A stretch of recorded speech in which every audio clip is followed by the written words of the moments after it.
My name is Timothy Hall. I'm 45 years old. I have 5 children, and I also have 1 aborted child. When I was in university, I met a beautiful lady, and we fell in love, and we started planning our future together and hoping that we would become married soon and just enjoy our life together. And we decided that since we were going to get married, we might as well start living that way. And that included sex. And just in a few short months, that changed everything. She immediately left our house.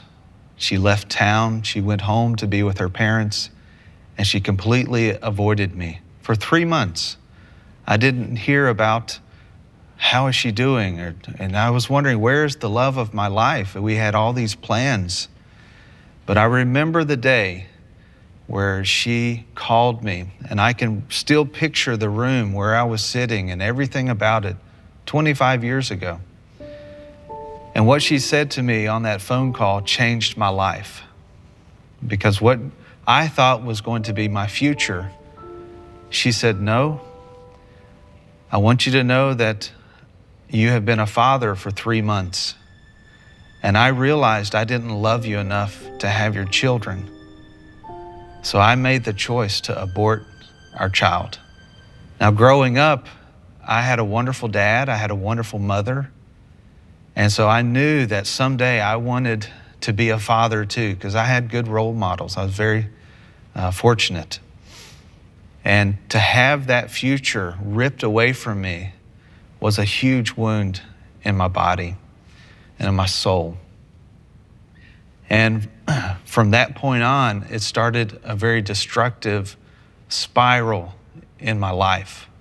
That rejection, it forced me to close up.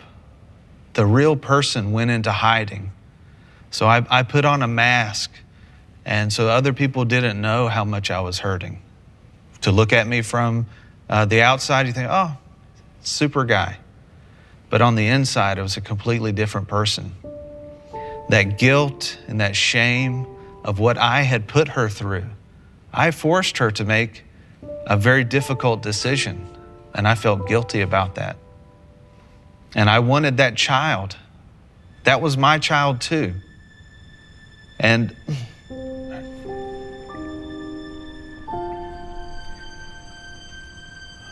just a pause here, sorry. I tried to hide the anger and the guilt and the shame because I was rejected. The love of my life was torn away, and the future of having a child seemed at that moment completely gone. And so I was angry, and I felt ashamed about it. That forced me to go into a very dark depression.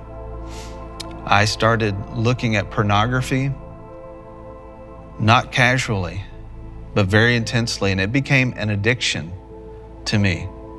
And of course, in pornography, there's no rejection. I had so many questions about who this child would be. Would it be a boy or would it be a girl?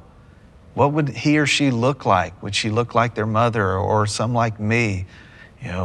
Would she be active? Would she be sporting? Would she be cute? And all these things that questions haunted me for years. And I had no way to get these questions out and to solve these answers, to answer the questions that were very important in my life. And without an avenue, without the available conversation, like what we're trying to do now, it was very devastating for me.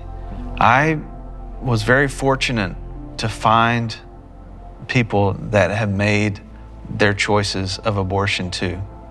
So I found a safe space where I could open up and share these intimate feelings, these struggles, with other people that had shared similar circumstances.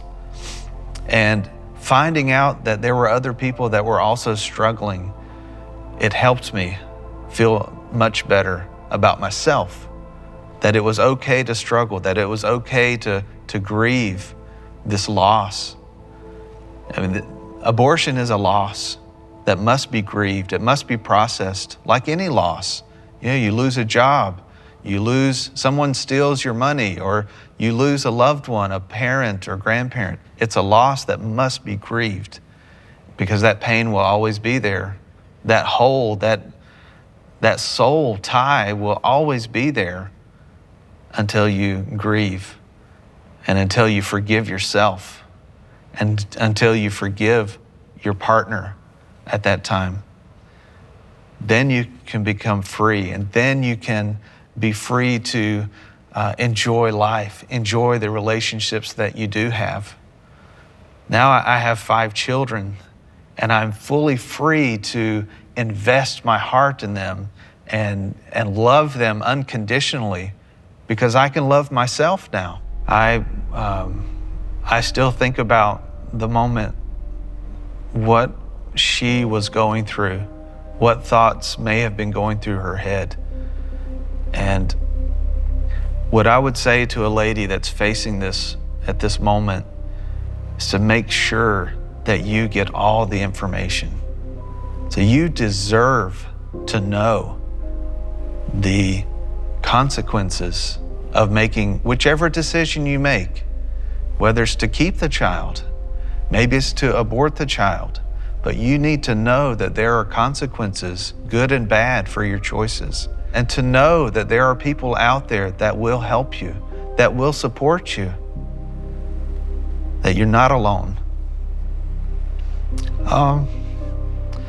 I know the pain. I know the guilt and shame that you're dealing with. But there is hope. There are people that will love you unconditionally.